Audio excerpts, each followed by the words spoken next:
Om Shuklambaradharam Vishnum Shashivarnam Chaturbhujam Prasannavadanam Dhyayet Sarva Vighnopashantaye. Om. Dear friends, we are seeing a slightly difficult shloka in the Gita. Arjuna was asking, how can I fight Bhishma, Drona, who are my gurus? Pujarha Varisudana. Katham Yishubhih Pratiyotsyami. Pujarha Varisudana. That's what he was asking. They are Pujarha. They deserve to be worshipped by me. How can I fight back? That is what he was saying.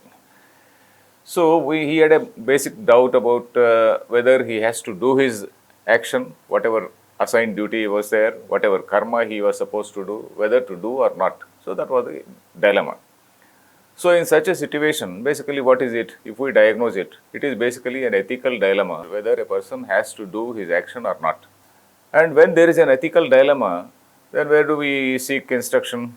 We seek instruction from what our Dharma Shastras say.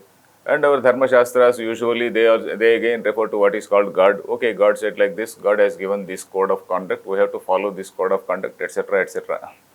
So that is what it is. And again, and how do we get our idea about what is that reality and what is God and what is human being and what is the nature of what is human duty and what not, human action. So for all these things, an ordinary soldier can be ordered, okay, you jolly well fight, otherwise I can sack you. But a man who is the star warrior, Arjuna, who is the star warrior, he is in doubt. So Lord Krishna had to give him a very big picture of what exactly is that reality. You are actually thinking that Bhishma, Drona, etc., all these people are going to die. But in reality, what is the nature of a jiva? So that is the basic question. What is the nature of a jiva? In other words, whenever you go to a Vedanta class, where the Swamijis usually pose a question, who am I? So instead of who am I, Krishna is saying what is the nature of a jiva. So that is where we are. And we are in the 16th shloka, that is second adhyaya, 16th shloka, a very tough shloka on which several people have written huge commentaries. Nasato vidyate bhavo, nabhavo vidyate satah, ubhayorapi drustontas tvanayos tattvadarshibhihi. Of course, we can skip this shloka and go ahead with various other goody things, but we really we have to understand. If we don't understand, there is no point listening to Gita. We have to understand. We should try to understand. So here what he says is, na asataha vidyate bhavaha. He is saying there is what is called sat. For that sat, that means real, something which is existing, that is real. For sat, there is no question of not being there. And for something which is unreal, asataha, na asataha vidyate bhavaha. For something which is unreal, there is no question of coming into existence, and there is no question of real going out of existence. It looks very simple. It looks very simple. And the second line says, Ubhayorapi drustontas tvanayos tattvadarshibhihi. When he says that, what does it mean? So the reality of what is unreal and what is real is known to all the wise people. Tattvadarshibhihi, tattvam. Tattvam means, tattvam is tasya bhavaha tattvam. That is the real nature of a particular thing. That is what is tattvam. Say tattvam of jiva. Means suppose what is that jiva? What is the reality? What is the ultimate reality or absolute reality of that jiva? That is what is called tattvam. So then what is real and what is unreal? What is sat and what is asat? Then the commentators they have commented. Not only commentators, but they have not created anything from their own mind. Commentators have followed only the Upanishads. What Upanishads say about Sat, because this is a discussion which is going on between Krishna and Arjuna. And Arjuna is not an ordinary listener like you and me. You and I, we are totally cut off from the tradition. We do not know what is that Vedic study. We have not studied anything. But Arjuna was a man who had already studied the Vedas. Probably he had not understood the finer aspects of Veda, finer aspects of the Upanishads, all these things he might not have understood. But he is also not a total novice to all these things. So when Krishna is explaining what is this Sat and all that, Arjuna had understood what is this Sat and what is Asat. But we have to understand, that is the reason why we have to go back to the Upanishads about what Upanishads say about what is Sat. Sat means, right now I am existing, I am sitting here. So that is what, for all practical purposes, we feel, yes, it is a reality. And you are sitting there, that is a reality. But in Vedanta, This sort of reality is said to be a sort of tentative reality. It is only a sort of tentative, very, very transactional or empirical reality. Because what is real is defined as something which cannot be negated at any point of time. Its existence cannot be negated at any point of time. So that is what is reality. Suppose I am sitting here, I was not there in the 19th century and I will not be there in 22nd century. So that means I am limited by time. I am limited by being a person. I think I told you briefly yesterday or day before. I am sitting here and I am not in my house or I am not sitting in your seat. So I am limited by being a particular person. I am also limited in space, that I am sitting here and I am not sitting there. I am not all pervading.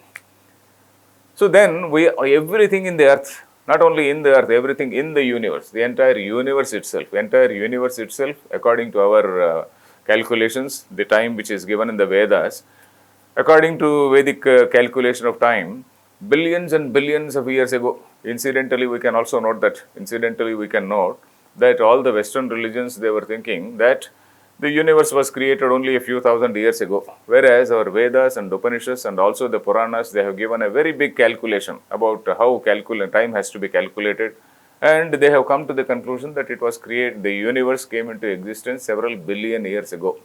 And in fact, various astronomers, modern astronomers, have also said that the Indian calculation of time is something fantastic. It is something wonderful as to how these people have come to such conclusion. But anyway, so here Sat is that thing which is existing at all times. I may exist now, I may not exist some other time. Somebody else may exist, X may exist now, X may not exist later. X existed some 10 decades ago or 10 centuries ago, he is not existing now. But there is what is called Sat, underlying all these temporary things which come and go. Underlying all this existence which comes and goes, there is one thing, the basic principle of existence. The basic principle of existence is something which is underneath all these things. So that is the real Sat, which cannot be negated, means it cannot be said it was not there earlier, it will not be there in future, it cannot be said it is something which is always there. And in that only, in that Sat, all these universe with various names and forms, universe means basically creation, creation means basically names and forms. All these names and forms have come into existence. So this is one way of knowing what exactly is Sat. I very, very briefly I told you, but if you go to commentaries and all that, there will be very big logic even for this. Somebody will question, like in our mind right now when you are listening, there may be some questions in your mind. All such questions are answered by various commentators. There is another way of looking at what is this Sat. I was also telling you about the nature of our consciousness. The nature of our consciousness is, for example, during all the entire human experience can be divided into three stages. That is Jagrad Avastha, that is waking state, and Swapna Avastha, that is the dream state, and what is called the Sushupti Avastha, that is the state of deep sleep. In this Jagrad Avastha, my mind and my sense organs are very, very active. My sense organs are seeing the external universe. My sense organs are getting the sense impressions from the external objects and they are presenting to my mind. And my mind is something which is like a computer which is analyzing all those, processing all those impressions and giving me some inputs. So this goes on during the day, all through the day. Whenever my mind is awake, whenever my indriyas are awake, it is going on. So this is one type of experience. So that means there is some conscious entity behind all these things. This consciousness is enabling me to see all these things. And in the dream, what happens in the dream? In the dream, the mind creates its own dream world. We are very, very familiar with all our dreams, good, bad, all types of dreams. So in that dream, the sense organs are withdrawn, but the mind is active. The mind has projected so many things, which all impressions which have accumulated during the day, or some other things which were forgotten, or just fleeting thought during the day. All those things are projected, and then you have got a dream. So that is a dream world. So there also, the same intelligence is knowing that thing.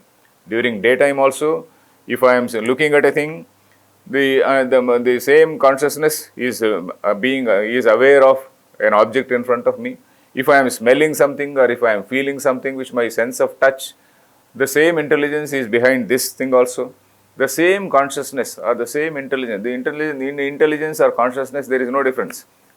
The same consciousness is there in smelling, the same consciousness in seeing, the same consciousness in tasting. So the content of consciousness or the content of intelligence may change. The subject matter of intelligence may change, but intelligence itself does not undergo change. The same thing holds good in the dream also. The same consciousness sees the dream. And what happens in the deep sleep? Deep sleep, of course, there is no dream also. Then is consciousness there or not?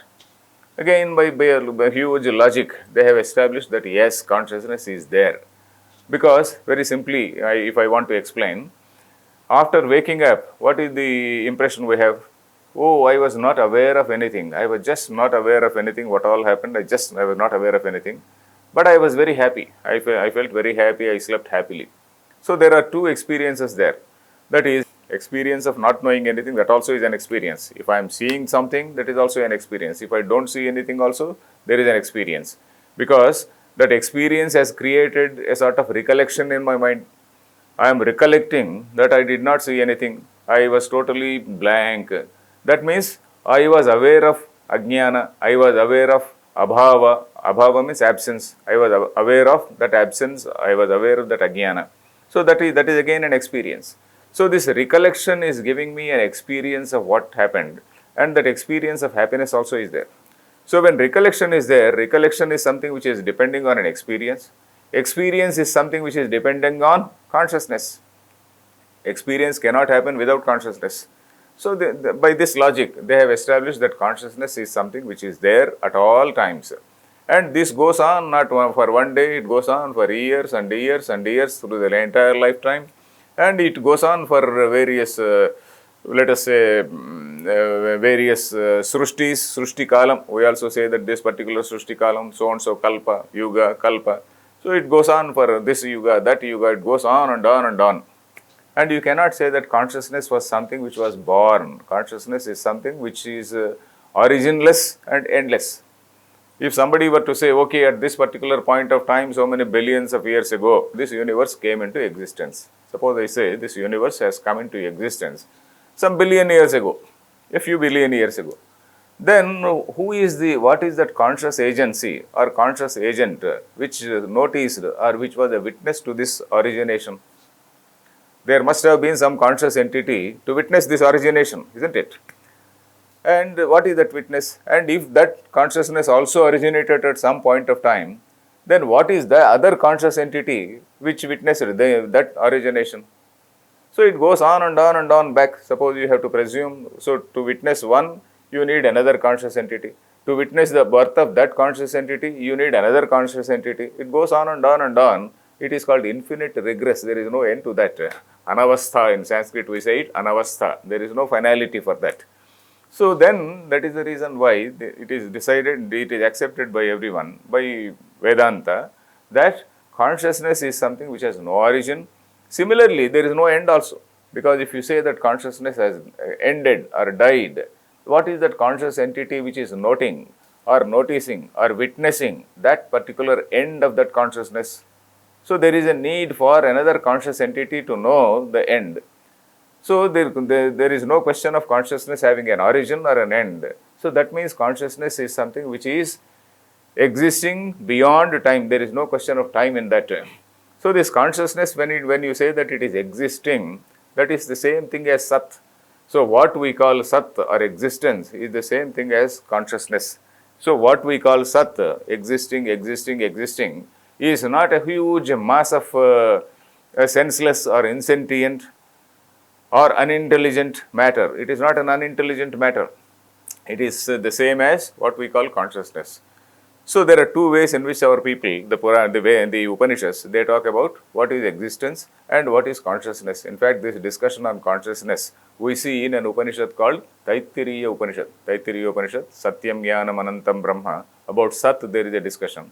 And about consciousness, you see in various other books. For example, Vedanta Panchadashi. If you take a book like Vedanta Panchadashi, in the very beginning, sage Vidyaranya gives a very big analysis of how consciousness is something which is present at all times. There is no origin, there is no end. Nodeti nastametyeka. Samvidesha Swayam Prabha, he says, na udeti, na astameti. There is no origin, there is no end to this. So that is what what we are seeing here. So I think I have given very, very heavy input now because the shloka is like that. The verse is like that. If I skip this, I am not doing my job.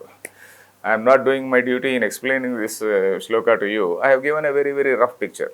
But if you go and sit in a real satsang before a Swamiji who is reading out the entire Bhashyam, probably the Swamiji will take a few days. He will take a few days to explain the entire commentary because every small thing has to be explained properly. So, na sato vidyate bhavo, na bhavo vidyate satah. This jiva, what is he talking about? He is not talking about some strange entity called consciousness. He is talking about you and me. He is talking about what is jiva, because Krishna's duty is to tell Arjuna about his predicament, about his duty. Arjuna is now thinking, okay, I am going to kill these people, all these people, etc., etc. So he is giving a picture of what is Jivatma. He has taken the opportunity to tell what is exactly Jiva and how it is something which is different from this body-mind complex. It is the body-mind complex which is going to die and not the Jiva. And Jiva is something which is eternal. And so he is leading slowly and slowly to what is called Brahma Vidya. That is the overall scheme of this Gita. Arjuna has to be given a large picture. Then, okay, we can have a doubt. Arjuna is merely he is only a soldier. He wants to fight a war. So why should Krishna give such a big picture and whatnot? Krishna is giving a very big picture so that in this huge framework, one should know what is one's dharma. When we say that ultimate reality, everything is okay, consciousness, etc., etc., then what are we and what is all human action? Is it meaningless? Human action is not meaningless. So we have to define what is ethics. So all this, our ethics, they are again defined or determined or decided in the framework of that absolute reality. The absolute reality is something which is not forgotten. And in the framework of that absolute reality, the ethics are postulated or ethics are conceived. So that is what we have to understand. So one ethics means a human being, how he has to look at a fellow human being. So our ethics is something, ethics flow from our idea of what is God, our idea of what is ultimate reality. If you go to a man of religion, religion will say, okay, the religion says, okay, you do like this. If you do, suppose you propagate our religion, let the entire universe be full with our religion only and nobody else should be there. Suppose the religion says like that. And the religion says, yes, this is the mandate of God. So that becomes ethics for this man. For the man who is in that particular religion, he thinks that it is his bound and duty to go and convert everybody. So that is what we are seeing all over the world. And because of that, there is a lot of friction. But here, God, what we see, of course, we are going to see totally different things in Bhagavad Gita. We are going to see that you and I and everything what we see is nothing but a manifestation in that consciousness. And this Jiva is something which is not different from that supreme reality. And when we talk about Jiva, you are not talking about a Hindu, you are not talking about an Indian, you are not talking about a Brahmin, you are not talking about a human being, you are not talking about a mosquito or anything. Jiva is anything, starting from a mosquito or an ant, right up to a dinosaur. And anywhere in Alaska, if a human being, whether he is in Africa or in Alaska or in Australia, all the beings are covered in this. It is not something which is unique or something which is with particular reference to India or Hindu or anything like that. So what we are talking is ethics which is applicable to all. So here we are going to see, particularly when we go ahead in 16th, 17th chapters, we are going to see that what is called Sarvatma Bhava. Sarvatma Bhava means when you know that the entire universe is pervaded only by one reality, then what are you and me? You and me are nothing, we are not different from that reality. When we say that God is all pervading, God is not somebody who is sitting only in Tirupati or in Kashi or in some other place. God is not somebody who is sitting in that place only. When you say that God is not a person, but a reality, but an entity, a conscious entity, which is all pervading, you and I are not different from that. So that is what it means. When you know that a realized person, if you are a realized person, you know that you are the man in front of you is not different from that supreme reality. In other words, the man in front of you is also the same divine nature. You yourself are divine in nature. So that means you are seeing divinity in every human being. So that is what is the outcome. That is what is the corollary, a very, very natural fallout, a very natural corollary for this vision of oneness. So there is what is called a vision of oneness in the entire thing. So that vision of oneness is what Geeta is going to present to us. And in that vision of oneness, Lord Krishna has started with a bang. Of course, it will not end with a whimper. There is an English saying, starting with a bang and ending in a whimper. It's not like that. Starting with a bang and also ending with a bang. So that is what we are going to see. Lord Krishna is giving that sort of picture where ethics are defined in that supreme context. So that is what we see. We will continue next. Harihi Om Tat Sat.